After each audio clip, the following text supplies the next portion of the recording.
digitization of retail supply chain is creating strange consequences.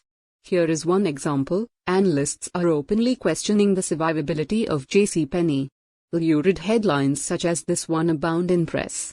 Will Ashworth opines in the linked article, when Johnson took over from Mike Ullman last February, the company had weaknesses, but it wasn't yet on the brink of extinction. Now, though, the American retail icon is in serious trouble. So much so it's conceivable that JCPenney could be on the same well-known downward path Woolworths traveled 15 years ago. Retail companies around the world are going through a period of intense change. Old models are rapidly dying down and new models are emerging. As discussed in my book The 5-Star Business Networks, newer business models are emerging to replace the redundant models. The pace of change is accelerating at the same time. Again, Will Ashworth provides some historical context in the same article. For those unaware, the F.W. Woolworth Company was the original five-and-dime store founded in 1879 by Frank Woolworth. By the time Sam Walton was opening his version of the discount store, Walmart, NYSEWMT, in 1962, Woolworths had more than 2,000 stores and was a corporate behemoth.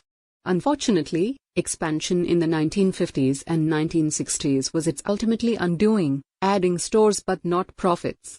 In 1997, Roger Farah, the current president of Ralph Lauren, NYSERL, was the top man at Woolworths and the one to pull the plug on the 400 stores that still existed.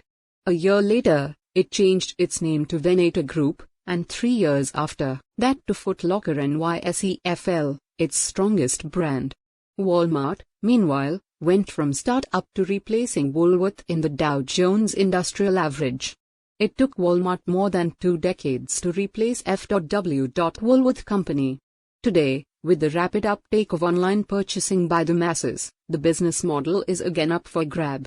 Amazon doubled its revenue by $24 billion in 3 years, and commands a multiple of more than 100. Walmart is nearly stagnant, hunting for growth in developing markets, and get up multiple in the teens. Do these statistics portend the things to come in near future? At least the first impression tells us that the market expects Amazon to be the new leader in a few years' time. However, there is another side to the story which is not yet fully explored. As the purchasing moves online, it also becomes increasingly specialized. Consumers buy from retailers who build relationships with them by providing knowledge and specialist information.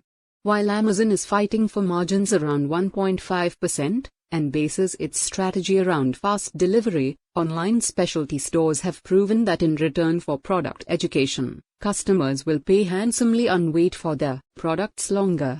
This extra margin allows online specialty stores to invest time in formalizing and digitizing their knowledge base, and provide more accurate customized answer to customer queries. For example, see this report from the Times of India which states the following: despite the trend towards mass merchandising, we believe that niche merchants can hold their own very well. To do so, they must find ways to differentiate through high-quality merchandise, deeper product catalogs or exceptional service in that category. Apparel and baby products, for instance, are categories where a specialist has several advantages over a generalist, the report said. For instance, Amazon found it difficult to compete with Diapers.com and Zappos, acquiring both companies eventually. Added to this is the fact that many online specialty stores are owned by passionate and highly knowledgeable people in the realm of their respective product range. This passion creates the advantage that large format online retailers may not be able to match, and leads us to ask, where does the future of online retailers, or retailers in general, lie? Any takers to that question?